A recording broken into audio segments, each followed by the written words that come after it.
Hello students, land law की हमारी class में जो फाइनल ईयर का सब्जेक्ट है आपका, लैंड लॉ की हमारी क्लास में हम पिछले लेक्चर में चैप्टर 2 कंप्लीट कर चुके थे और चैप्टर 2 में हमने सेक्शन 6 और सेक्शन 7 की बात करी थी।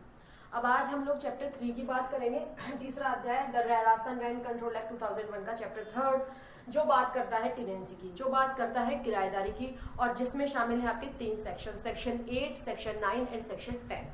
ठीक है, अब आज की क्लास में हम बात करेंगे सेक्शन 8 के बारे में और थोड़ी बात करेंगे सेक्शन 9 के बारे में। तो सबसे पहले देखते हैं सेक्शन 8। 3 इसमें आपके चैप्टर 3 में 3 सेक्शन हो गए, आपके कंसिस्ट हो गए सेक्शन 8, 9 एंड 10। ठीक है, आगे 11 से फिर 4th चैप्टर शुरू हो जाता है आपका। ठीक है, अब आज बात करते हैं हम सेक्शन 8 धारा 8 के बारे में। सेक्शन 8 बात करता है लिमिटेड पीरियड टेनेंसी की, limited period of tenancy. It means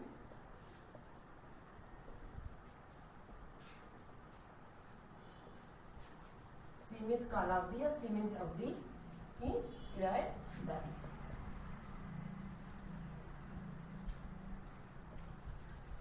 सबसे पहले तो ये जान लो कि ये लिमिटेड पीरियड या सीमित कालावधि किराएदारी क्यों कहलाती है। ये इसलिए कहलाती है क्योंकि सेक्शन 8 के सब सेक्शन 1 में प्रोविजन कर रखा है, जिसके बारे में हम अभी पढ़ेंगे। मैं बताऊंगी आपको कि एक लिमिटेड पीरियड ऑफ टाइम के लिए ही निवासी प्रयोजनों के लिए परिसर दिए जा सकते हैं धारा 8 के अनुसार। तो इसलिए यहाँ पर चूंकि टाइम पीरियड लिमिट कर दिया गया है कि केवल इतनी ही अवधि के लिए आप किराएदार निवासी प्रयोजनों के लिए रेजिडेंशियल पर्पस के लिए किराए से दे सकते हैं अपने परिसर को, इसलिए इसे लिमिटेड पीरियड ऑफ टेनेंसी कहा जाता है। ठीक है, अब देखिए सेक्शन 8 में 3 सबसेक्शंस हैं आपके, 3 उपधाराएं हैं आपकी। सबसे पहला जो सबसेक्शन है वो बात करता है कि जो लैंडलॉर्ड है, मकान मालिक जो है, लैंडलॉर्ड जो है वो अपने प्रीमाइसेस को, अपने परिसर को रेजिडेंशियल पर्पस के लिए, रेजिडेंशियल पर्पस मीन्स निवासीय प्रयोजनों हेतु, ठीक है, रेजिडेंशियल पर्पस मीन्स निवासीय प्रयोजन, रहने के लिए,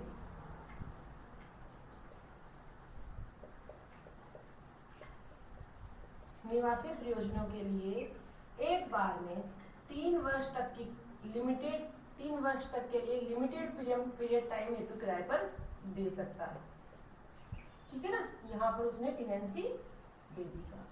तो सबसे पहले सबसेक्शन 1 जो है वो भूस्वामी को ये अधिकार दे रहा है कि भूस्वामी जो है अपने परिसर को निवासी प्रयोजनों के लिए एक टाइम में, एक समय में 3 वर्ष तक की लिमिटेड पीरियड टेनेंसी के लिए दे सकता है। 1 टाइम पीरियड की बात करता है ये कहता है कि कोई भी भूस्वामी अपने परिसर को निवासी प्रयोजनों के लिए एक बार में 3 वर्ष की सीमित कालावधि के लिए किराएदारी पर दे सकता है।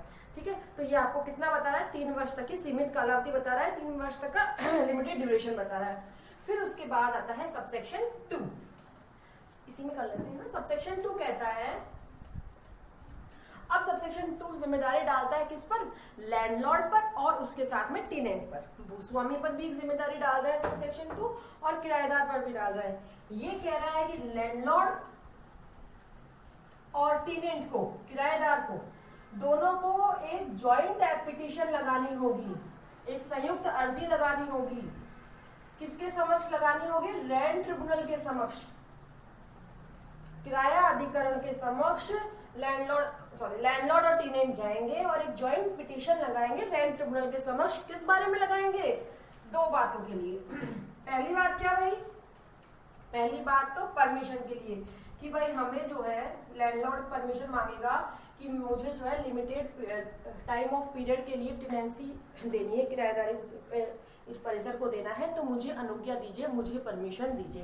तो पहले तो वो परमिशन के लिए, रेंट ट्रिब्यूनल की परमिशन के लिए पिटीशन लगाएंगे। पहले तो ये पर्पस हुआ। दूसरा पर्पस होता है कब्जे की पुनः प्राप्ति का, यानी कि पोजेशन को दोबारा रिस्टोर करने का, रिस्टोरेशन ऑफ पोजेशन के लिए प्रमाण पत्र। दूसरा सर्टिफिकेट, हम क्या कह सकते हैं, certificate of restoration of possession,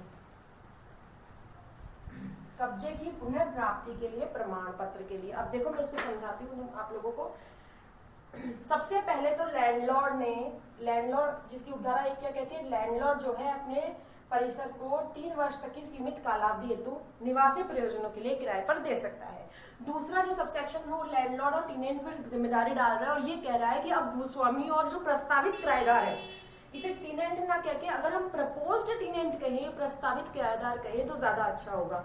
ठीक है, तो अब लैंडलॉर्ड और जो प्रपोज्ड टीनेंट है जिसे आप रखना चाह रहे हैं वो जॉइंट पिटीशन लगाएंगे बिफोर रेंट ट्रिब्यूनल के समक्ष। किस लिए लगाएंगे? उसके 2 पर्पस है। पहला पर्पस होगा परमिशन के लिए कि भाई हम लिमिटेड पीरियड ऑफ टाइम के लिए इस व्यक्ति को मैं किराए से देना चाहता हूँ अपने परिसर को निवासी प्रयोजनों के लिए, मुझे परमिट कर दीजिए, मुझे आज्ञा दे दीजिए। ठीक है, तो अनुज्ञा के लिए लगा दी। दूसरा जो पर्पस होता है वो होता है सर्टिफिकेट के लिए, कब्जे की पुनः प्राप्ति का प्रमाण पत्र प्राप्त करने के लिए। अब एक कब्जे की पुनः प्राप्ति जो है वो ये है कि जैसे ही 3 वर्ष पूरे हो जाएंगे उसके बाद कब्जा दोबारा लौटकर कहाँ आ जाएगा? लैंडलॉर्ड के पास, भूस्वामी के पास। तो इस प्रकार का प्रमाण पत्र भी उसको चाहिए होगा। ठीक है, इस तरह से 2 सबसेक्शन आपके हुए। अब देखिए 3rd सबसेक्शन। अब इसके बाद क्या होगा? इसके बाद इन्होंने तो अपने काम पूरे कर दिया, अब जिम्मेदारी किसकी आ जाएगी? किस पे आ जाएगी? रेंट ट्रिब्यूनल के ऊपर। इन्होंने ज्वाइंट पिटीशन लगा दी, अब किसका काम आ गया?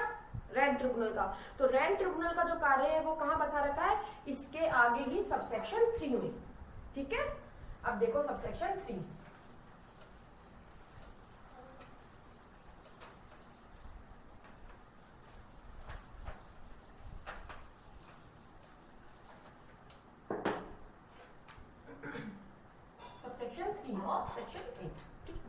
अब सबसेक्शन 3 क्या कहता है कि अब रेंट ट्रिब्यूनल क्या करेगा? रेंट ट्रिब्यूनल के सामने ज्वाइंट पिटीशन लग गई तो सबसे पहले रेंट ट्रिब्यूनल का कर्तव्य होगा कि रेंट ट्रिब्यूनल परमिशन दे दे। ठीक है ना, परमिशन गिवन, तो परमिशन दे देगा रेंट ट्रिब्यूनल। दूसरा रेंट ट्रिब्यूनल क्या करेगा? अगला कार्य कब्जे की पुनः प्राप्ति के प्रमाण पत्र को इशू करेगा। अब कैसे इशू किया जाता है? वो जो किराएदारी की जो डेट लिखी हुई है, जो कॉन्ट्रैक्ट एग्रीमेंट आपस में भूस्वामी और किराएदार के बीच में हुआ है, जिस दिन जिस तिथि को किराएदारी समाप्त होनी है उसके बाद का, उस तिथि की जिस दिन समाप्त होगी उस तक का, उसके बाद का निष्पादन प्रमाण पत्र जारी किया जाएगा ताकि जिसको बाद में लैंडलॉर्ड दिखाकर उसको खाली करवा सके, कब्जा उससे प्राप्त कर सके और उस प्रमाण पत्र का निष्पादन करवा सके। ठीक है, तो यहाँ पर जो है सबसे पहले तो उसको परमिशन दी जाएगी, अनुज्ञा जारी करेगा रेंट ट्रिब्यूनल, और दूसरा जो है कि कब्जे की पुनः प्राप्ति का जो निष्पादन प्रमाण पत्र है उस तिथि से जिस तिथि को आपकी किराएदारी समाप्त हो जाएगी तब आपका निष्पादन प्रमाण पत्र जारी करेगा। ठीक है, 2 चीज हो गई। इसके बाद में इसमें एक छोटा सा आपका नीचे देखो किंतु बट एक प्रोविजन है, देखिए, लेकिन इसमें साथ इसी के सबसेक्शन 3 में ये कह रखा है, लेकिन ऐसी जो परमिशन है वो ऐसे परिसरों के लिए 3 बार से अधिक नहीं दी जाएगी, 3 टाइम्स। ठीक है, दोबारा बोल रही हूं मैं, आप ध्यान से सुनिए या नोट डाउन कर लीजिए, आपके बेयर एक्ट में अंडरलाइन कर लीजिए नहीं तो, ठीक है, या सुन के समझ के लिख लीजिए अपनी कॉपी में, क्या कि ऐसे परिसरों के लिए कोई भी जिस परिसर के लिए इस तरह से पिटीशन गई तो ऐसे परिसरों के लिए, ऐसे किसी परिसर के लिए 3 बार से अधिक अनुज्ञा नहीं जारी की जाएगी। ठीक है, फिर इसके साथ में ही एक प्रोविजो और है। ठीक है, ये जो प्रोविजो है परंतु जो है ये बात करता है आपकी लैंडलॉर्ड की जिम्मेदारी की। अब लैंडलॉर्ड के बारे में कहता है कि यहाँ पर जो कब्जे की पुनः प्राप्ति का जो प्रमाण पत्र है, जो निष्पादन सर्टिफिकेट, जो एग्जीक्यूटिव जो सर्टिफिकेट इशू किया गया था रेंट ट्रिब्यूनल के द्वारा उस दिन जब पिटीशन दी गई थी, तो यहाँ पर जो है वो प्रमाण पत्र लैप्स हो जाएगा यदि मकान मालिक ने उस प्रमाण पत्र में लिखी हुई तिथि, जो भाई किराएदारी समाप्ति होने की तिथि जो उस प्रमाण पत्र में लिखी हुई है, उस दिन से 6 महीने के अंदर अंदर उसको एग्जीक्यूट करवाने के लिए न्यायालय के समक्ष अर्जी नहीं दी हो। न्यायालय में रेंट ट्रिब्यूनल के समक्ष अर्जी नहीं दी हो। मैं दोबारा से यहाँ पे समझाती हूँ, देखो इसको मैंने क्या बताया, ये प्रोविजो क्या कर रहा है, ये प्रोविजो जिम्मेदारी डाल रहा है लैंडलॉर्ड पर, यानी कि भूस्वामी पर। क्या जिम्मेदारी डाल रहा है कि अब देखिए, मान लीजिए आज की डेट में, है ना, आज की डेट में, जैसे आज डेट हो गई आपकी 6 अगस्त 2020, ठीक है, आज की तारीख हो गई, तो आज की डेट में मान लीजिए किराएदारी खत्म होने वाली है। ठीक है, अब आज से लेकर 6 महीने तक, 6 मंथ्स, ठीक है, कब खत्म हो रहे हैं आपके, सितंबर, अक्टूबर, नवंबर, दिसंबर, जनवरी, तो जो आपके यहाँ ये 1 महीना हो गया आपका, 2 महीने, 3 महीने, 4 महीने, 5 महीने और ये 6 महीने हो गए आपके, यानी कि सितंबर, अक्टूबर, नवंबर, दिसंबर, जनवरी एंड फेब 2021। ठीक है, ये आ गया 6 महीने। तो यहाँ पर 6 महीने के अंदर अंदर इसको क्या करना पड़ेगा, विदिन 6 मंथ्स क्या करना पड़ेगा लैंडलॉर्ड को, उस सर्टिफिकेट को निष्पादित करवाने के लिए, उसको एग्जीक्यूट करवाने के लिए रेंट ट्रिब्यूनल के समक्ष पिटीशन, अर्जी दायर करनी होगी। यदि वो ऐसा नहीं करता है तो उसका जो ये सर्टिफिकेट, जो निष्पादन प्रमाण पत्र जो उसने प्राप्त करा था, वो क्या हो जाएगा बेटा, वो हो जाएगा लैप्स हो जाएगा, वो समाप्त हो जाएगा, उसका कोई मतलब नहीं रहेगा। ठीक है, इस तरह से सेक्शन 8 ने हमको क्या बातें बताई, सेक्शन 8 ने हमको 3 बातें बताई, 3 सब सेक्शन हमने इसमें देखे। ठीक है, जो सीमित कालावधि किराए के बारे में बात करते हैं। अब हम बात करेंगे सेक्शन 9 की।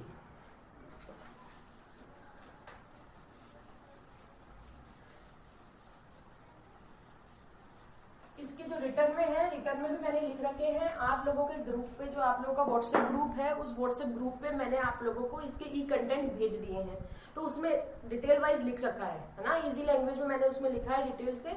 तो आप उसको भी पढ़कर कोई क्वेरी हो तो आप सॉल्व कर सकते हैं, अदरवाइज आप पूछ ही सकते हैं, कोई दिक्कत नहीं है। ठीक है, फिर बात आती है सेक्शन 9 के बारे में बेटा। सेक्शन 9 बात करता है एविक्शन ऑफ टीनेज।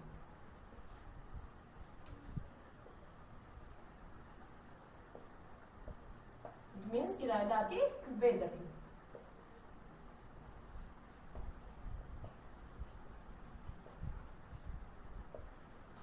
देखो, एविक्शन ऑफ टीनेंट, ये एक्चुअल में सेक्शन 9 डाला इसलिए गया है कि आपने पीरियड ऑफ टाइम के लिए किराएदार को क्या कराता रखा था अपने पास, लेकिन कुछ ऐसा रीजन हो गया बीच में, ये ऐसा रीजन ऑकर हो गया कि अब आपको उस किराएदार को निकालना पड़ रहा है बीच में।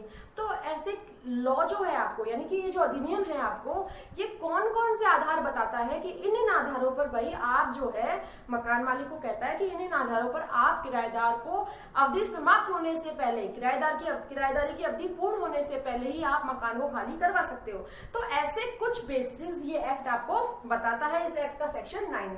तो ऐसे लगभग 13 आधार है ना, 13 बेसिस बता रखे हैं आप लोगों के।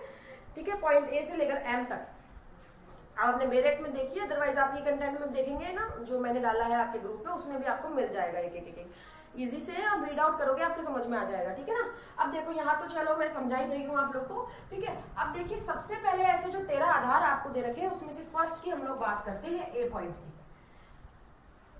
सबसे पहले टॉपिक तो समझ में आया ही, ये क्यों डाल रखा है, बेदखली के आधार। ये किराएदारों को क्यों बेदखल किया जा सकता है बीच में ही, उनका टेनेंसी पीरियड खत्म होने से पहले ही। तो ये लीगल कुछ बेसिस है।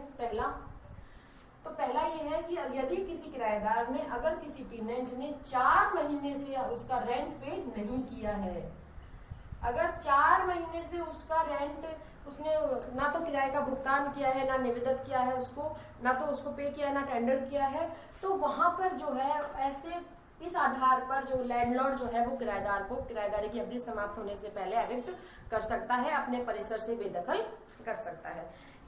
ये तो था सिंपल सी बात इस पॉइंट ए की, लेकिन इस पॉइंट ए में 2 प्रोविजो और एक एक्सप्लेनेशन भी साथ में जुड़ा हुआ है जो इसे काफी इंपॉर्टेंट बना देता है। पहला प्रोविजो जो मैं आपको बता रही हूँ, ठीक है, पहला प्रोविजो ये कहता है कि किसी भी मकान मालिक को, भूस्वामी को ये आधार तभी प्राप्त होगा, यानी कि इस आधार पर वो किसी किराएदार को तभी बेदखल कर सकता है जब उसने उस किराएदार को उस म्युनिसिपल एरिया में, उस नगर पालिका क्षेत्र में जिसमें वो किराएदार रहता है, अपने बैंक अकाउंट नंबर, बैंक का नाम, नेम ऑफ बैंक बताए हो।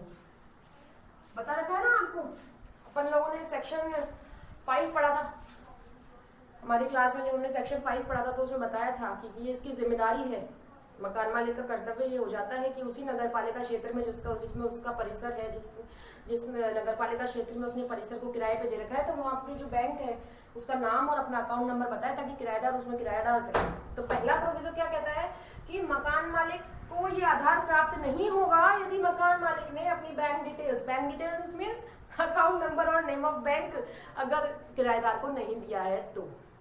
दूसरी जो शर्त है, दूसरी क्या है, दूसरा प्रोविजो क्या कहता है, और एक बात और इसके साथ में ही क्या 30 days prior notice given to the tenant.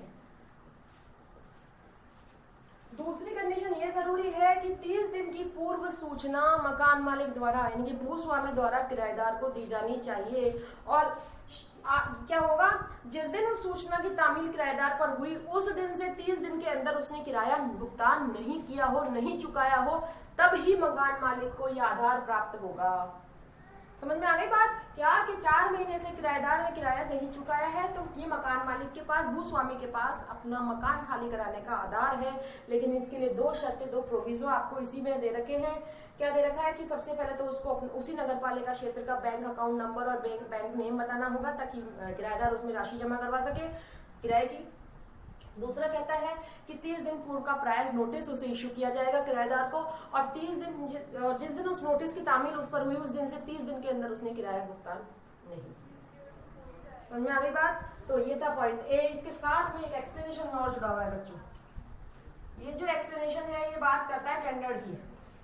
यहाँ एक शब्द था शुरू में, किराए का भुगतान या निवेदत्त किया जाना, तो उस निवेदत्त करने को समझाया जा रहा है कि क्या होता है निवेदत्त या टेंडर करना। तो यहाँ इसमें कह रखा है स्पष्टीकरण में, आप देखें, अंडरलाइन करते जाए साथ के साथ लेक्चर को सुनते सुनते कि किराए का निवेदत्त किया हुआ तभी माना जाएगा। इस खंड के या इस धारा के प्रयोजनों के लिए किराए का निवेदत्त किया गया तब माना जाएगा जब किराए को या तो भूस्वामी को किराया जो है मनी ऑर्डर द्वारा, धनादेश द्वारा विप्रेषित कर दिया गया है, दे दिया गया है, या फिर रेंट जो आपका ये जो ट्रिब्यूनल है आपका रेंट अथॉरिटी के समक्ष आपने किराए को जमा करवा दिया है। तो दोनों ही चीजें मैंने अपने ही कंटेंट में भी आपको अच्छे से बता रखी है, ठीक है ना। आप देखेंगे तो उसमें वहां पर दोनों ही कंडीशंस पूरी होगी। जब ये दोनों कंडीशंस में से एक कंडीशन पूरी हो जाती है तो किराए का निवेदित किया हुआ मान लिया जाता है, ठीक है। आप रेंट अथॉरिटी में जमा करा दें या फिर आप यहाँ पर उसको मनी ऑर्डर के द्वारा पे करते हैं। क्लियर हो गई बात? तो ये था हमारा ओनली पॉइंट ए। अब बाकी जो हमारे 12 आधार बचे हैं ना वो हम अगली क्लास में पढ़ेंगे, डिस्कस करेंगे।